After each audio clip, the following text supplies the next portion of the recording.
Your perspective is, frankly, irrelevant to the founding of this nation. The words slice through the quiet of the history classroom. They are aimed like darts at a single target. Maya. Mrs. Eleanor Vance stands with her arms crossed, a portrait of disdain. Her pearls seem to gleam with the same cold light as her eyes. She looks down at the essay in her hand as if it is something foul she has scraped from her shoe. Crispus Attucks was a footnote, a rebellious thug caught in the crossfire. She declares to the room of privileged faces. Basing your entire thesis on his struggle demonstrates a fundamental misunderstanding of American exceptionalism. Maya sits perfectly still at her desk. Her back is straight. Her hands are folded on the polished wood. She does not flinch. She does not look away. She simply meets the teacher's gaze. He was the first to fall, Maya says, her voice steady and clear. Historians consider his death the first casualty of the American Revolution. That doesn't seem like a footnote to me. A few students snicker. They are the ones whose parents' names are on the buildings. They know the rules of this place. Maya, a scholarship student, is breaking them by just existing. By being smart. By being here. Do not debate me, young lady. Vance snaps, her voice dropping to a venomous whisper. You are here on the generosity of this institution. I suggest you remember that and adopt a more appropriate academic focus. She drops the essay onto Maya's desk. A large, red F is slashed across the top. Failure. Outside, in the gleaming hallway, a man pushes a mop. He wears the simple gray uniform of the Northwood Preparatory Academy maintenance staff. His name tag reads, Jack. He is invisible. He is supposed to be. He stops mopping. His hands, calloused and strong, tighten on the wooden handle. He watches the scene through the reinforced glass of the classroom door. He sees the sneer on the teacher's face. He sees the quiet, unshakable dignity in his daughter's posture. Commander Jackson Hayes, United States Navy SEAL, continues mopping the floor. He misses nothing. He records everything. His presence here is not an accident. It is a mission. 3 months ago, a raid he led in a Colombian jungle dismantled the upper echelon of the Navarro cartel. The victory came with a price. The cartel's captured leader, from a prison cell thousands of miles away, issued a credible threat. Not against him, against his family. The Navy's intelligence analysts were not taking chances. The threat was specific. It mentioned his daughter, Maya, by name. It mentioned her school. So Protocol Ghost was initiated. A deep cover assignment for the whole family. His wife, a brilliant surgeon, took a research sabbatical at a local university under a new name.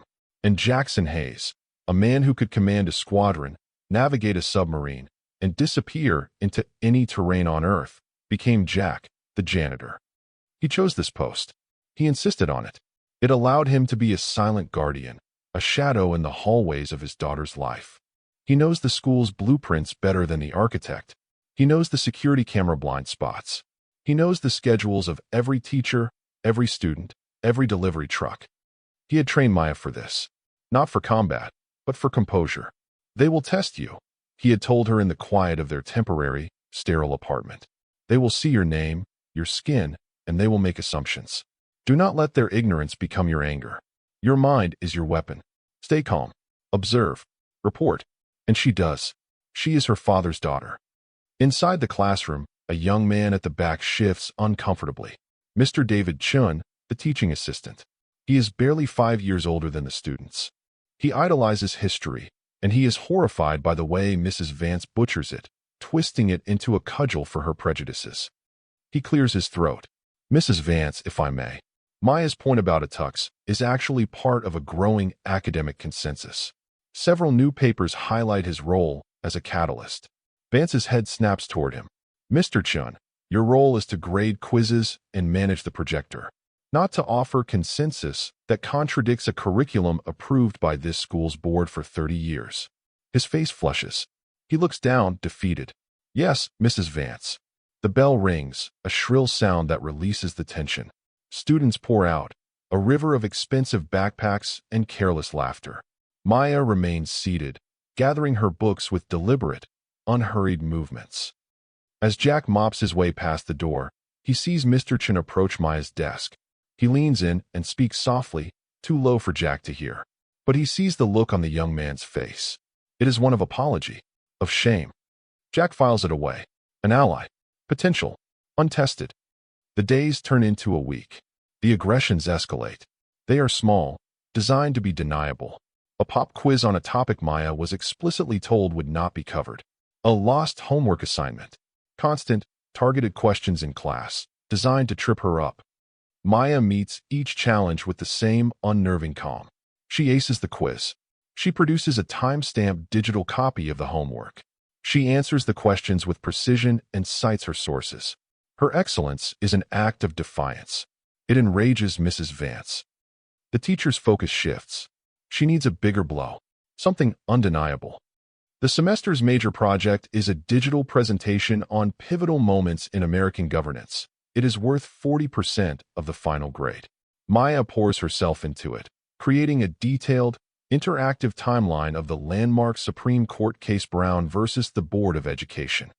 She submits it to the school's server 2 days before the deadline. She gets a digital receipt. She sends a backup copy to a private email address, just as her father instructed.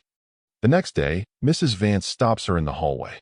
Jack is nearby, polishing a brass plaque dedicated to a wealthy alumnus. He is close enough to hear every word. Maya, I am sorry to have to tell you this. Vance begins, her voice dripping with false sympathy. There seems to have been a server error. Your project file is gone, irretrievably corrupted. Maya's expression does not change. I see. Is there a way to restore it from a system backup? Oh, we tried. Vance lies smoothly. IT worked on it all morning. It's just gone. It is a real shame. Without it, I am afraid I will have to give you a 0 for the assignment. Her lips curve into a slight, triumphant smile. Perhaps this level of academic rigor is just a bit too much for you. There is no shame in that. Jack watches the teacher's eyes. The micro camera in the button of his uniform captures the glint of victory. He knows she is lying. His own skill set, courtesy of SEAL training in cyber warfare, is far more advanced than the school's overpaid IT consultant. He had already checked the server logs from a remote access point. He knows that at 15:42 the previous day, user Evance had logged in and manually deleted the file titled mhis_project_finals. Then she had emptied the server's digital recycle bin. It was a clumsy, arrogant act. I understand, Maya says. Her voice is a flat line. Thank you for letting me know, Mrs. Vance. She walks away, her head held high. Vance turns, a smug look on her face, and nearly bumps into the janitor. Watch where you are going, she sneers, not even looking at him. Yes, ma'am, Jack says, his voice gravelly and low. He meets her eyes for a fraction of a second. For that instant, the janitor disappears. In his place is a predator, cold and assessing. Vance feels a sudden, inexplicable chill. She quickly dismisses it and strides away, her victory secured. Later, Mr. Chen finds Maya in the library. I heard what happened, he says, his voice low. I am so sorry. I know you submitted it. I saw the file on the server myself. I know, Maya replies. It is not right, he says, his hands clenched into fists. She is a bully. He feels a surge of righteous anger, quickly followed by the cold wave of fear. His job depends on Mrs. Vance's recommendation. He starts keeping a log, a private document on his personal laptop. He details every incident he has witnessed. The comments in class, the lost homework, the impossible quizzes. He records the dates, the times, the exact words used. It is a small act, but it feels like something. It feels like the beginning of a spine. The breaking point arrives on a crisp autumn afternoon.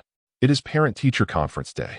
The school is buzzing with meticulously dressed parents touring the halls. The gymnasium has been converted into a historical exhibit, showcasing the students' best work from the semester. Despite the 0 on her major project, Maya's other grades are so high that she still has a passing B-, and she had built a physical diorama for extra credit. It is a stunningly detailed model of the Battle of Trenton, showing Washington's daring crossing of the Delaware. Every miniature soldier, every block of ice in the river, is crafted with historical precision. At its center is a single, hand-carved soldier, slightly larger than the others. It is made of dark, unfamiliar wood. It is the first gift her father ever brought back for her from a deployment he could never talk about. It is her most prized possession. She places it in the exhibit hall, in the spot designated for her class. An hour later, as Jack is replacing a flickering light bulb in a nearby corridor, he sees Mrs. Vance walk up to the display. She stares at Maya's diorama for a long moment. Then, with a sigh of theatrical annoyance, she picks it up. She does not look at the craftsmanship. She does not see the care. She sees only the name on the placard, Maya Hayes. She walks over to a large storage closet, opens the door, and unceremoniously shoves the diorama inside, behind a stack of dusty chairs. Clutter, she mutters, dusting off her hands. Jack finishes with the light bulb. Every muscle in his body is coiled, a spring wound to its absolute limit. He has seen men do terrible things. He has faced down evil in its purest forms. But this petty, cruel act of desecration against his child's heart, it is almost too much. Almost. Composure is a weapon. Patience is the ambush. He receives the email on his phone a few minutes later. It is a formal summons from Headmaster Alastair Finch. Meeting regarding Maya Hayes' academic standing and continued enrollment in the scholarship program. Your presence is required. 4 p.m., Mrs. Vance's classroom. The trap is set. They think it is theirs. At precisely 4 p.m., Jack pushes open the door to the classroom. He is still in his gray janitor's uniform, flecked with dust. He smells faintly of disinfectant. Headmaster Finch, a portly man with a perpetually worried expression, sits behind the teacher's desk. He looks at Jack with unconcealed disdain. Mrs. Vance stands beside him, her arms crossed, a look of grim finality on her face. Maya is already there, sitting in the same chair where she received her failing grade. She looks small in the empty room. Ah, good.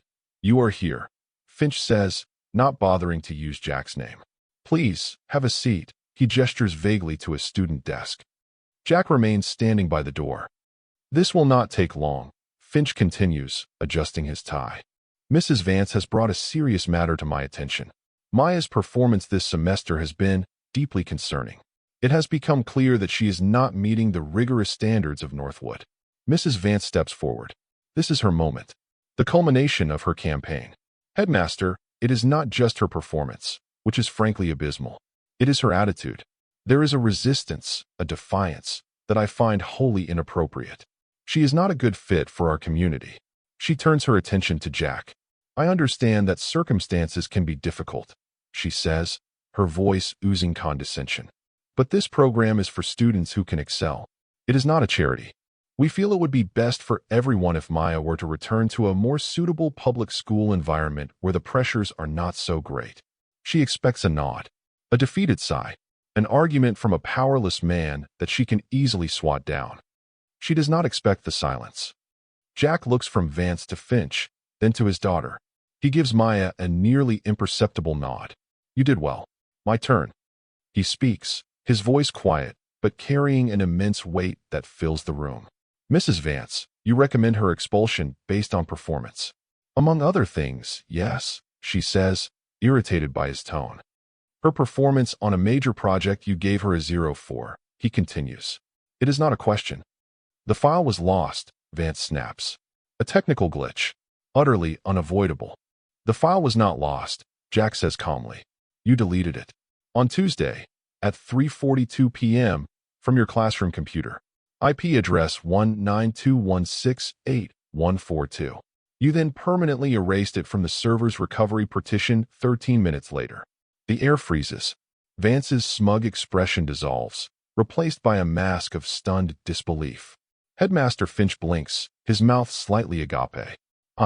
I beg your pardon? Who do you think you are? You also misplaced a homework assignment on October 12th. Jack continues, his voice like stones dropping into a deep well. You administered a pop quiz on October 19th covering chapters you had explicitly told the class to skip. On September 28th, you referred to my daughter's perspective as irrelevant in front of 25 other students. He recites the dates, the times, the exact words. A perfect, irrefutable litany of malice. Vance is pale, trembling. This is insane. You are a janitor. How could you possibly know any of this? This is slander. Headmaster, do something. I am a janitor, Jack agrees. I am also a father. As he speaks, the classroom door swings open. A man enters. He is tall and broad-shouldered, with silver hair cropped short. He wears the immaculate dress white uniform of a United States Navy admiral, his chest a constellation of ribbons. The authority he carries is not conferred by a school board. It is forged in decades of command. Headmaster Finch's face goes from pink to chalk white. Admiral Thorne, we were not expecting you. Admiral Thorne's eyes, the color of a winter sea, sweep the room. They land on Vance, then Finch, then Maya. Finally, they rest on Jack.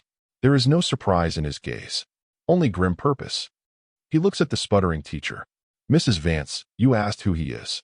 The Admiral takes a step forward, his polished shoes making no sound on the floor. His voice is quiet, but it booms with absolute power. He is Commander Jackson Hayes, United States Navy SEALs, recipient of the Navy Cross, the Silver Star, and 2 Bronze Stars for valor. He is, without question, the most dangerous and resourceful man I have ever had the honor of serving with. And I am his commanding officer. Silence. Absolute. Total. Eleanor Vance looks as if she has been struck by lightning. Her mouth opens and closes, but no sound emerges. The world she knew, the one built on assumptions of status and power, has just been vaporized. And, the Admiral adds, his voice dropping colder still, as the head of this school's Ethics and Oversight Committee, I suggest you listen to every single word he has to say. The door opens again.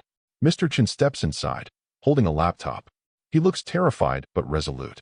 Sirs, he says, his voice shaking slightly. Commander Hayes asked me to wait outside. I have my own logs. They corroborate his timeline. Admiral Thorne nods to Chen. Thank you, son. Your integrity does you credit.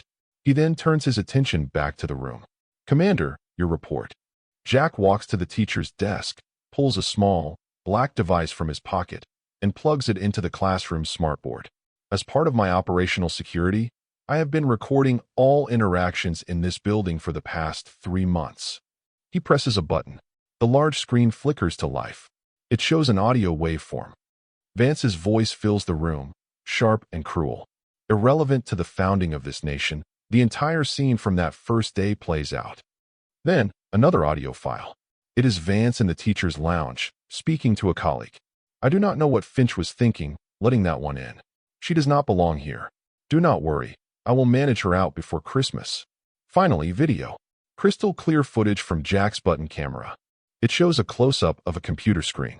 A mouse cursor moves, selects a file named mhaze_project_finals, and drags it to the trash.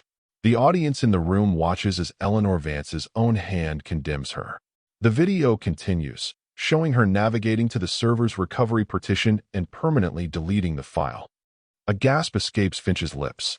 Vance makes a small, strangled sound. Jack stops the playback. He looks at Admiral Thorne. The evidence is conclusive. Thorne's face is granite. He turns to Finch. Alistair, I have received 3 prior complaints about this teacher's conduct over the past 5 years. You personally assured the board they were minor misunderstandings and had been handled internally. You have not handled this. You have enabled it.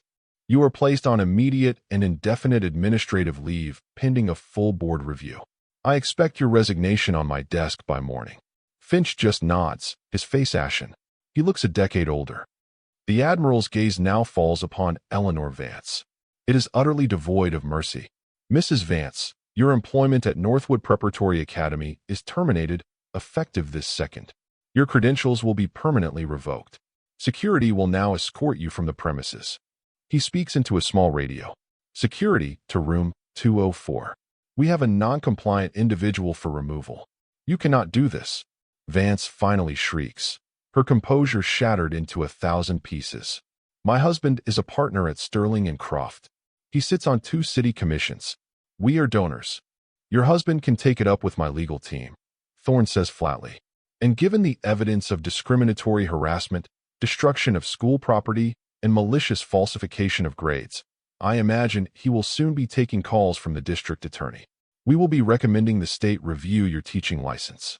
2 burly security guards appear at the door. They look from the Admiral in his uniform to the hysterical teacher, and their expressions become stony. They understand orders. They each take one of Vance's arms. She begins to sob, a pathetic, wailing sound that echoes in the silent room as they guide her out into the hallway, and away from the life she just lost. The silence she leaves behind is profound. Admiral Thorne walks over to Maya. His entire demeanor softens. "Young lady," he says, his voice now warm and paternal. "On behalf of the board, and as a human being, I am profoundly sorry for what you have been forced to endure. Your poise and integrity under these circumstances are a testament to your character. And to your father's." He then looks at Jack. "The threat has been neutralized, Commander. The cartel leader had a fatal accident in his prison cell 2 days ago. It is over. You can go home." Jack nods, a wave of relief washing over him that is so profound it is almost dizzying. He walks to his daughter and places a hand on her shoulder. She looks up at him, and for the first time, a small smile touches her lips. "As for your academic standing," Thorne continues, looking back at Maya, "your project grade is, of course, an A+. Your father has the backup file, and your scholarship is hereby converted to a full 4-year grant, covering all tuition and expenses. It will be endowed by an anonymous donor." He winks. Finally, he turns to David Chun, who has been standing silently by the wall. "Mr. Chun, people in this world are defined by the choices they make when they are afraid. You chose correctly. The history department will need new leadership, interim leadership, to start. I believe you are the right man for the job. The board will be in touch." Chun stares, speechless, a look of pure, unadulterated shock on his face. He manages a choked, "Thank you, sir." Months later, the Northwood Preparatory Academy is a different place. A new, compassionate headmistress walks the halls. A zero-tolerance policy on discrimination and bullying, drafted with input from a certain Navy commander and named the Maya Hayes Initiative for Academic Integrity, is now the first page of every student handbook. Maya is not just surviving, she is soaring.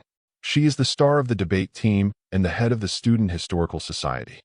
Thousands of miles away, in a secure briefing room, Commander Jackson Hayes watches a live feed on his tablet. It is the Northwood End-of-Year Awards ceremony. On the stage, Mr. Chun, now the permanent head of the history department, stands at a podium.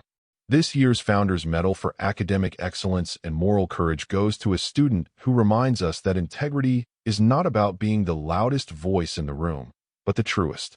Maya Hayes. The auditorium erupts in applause.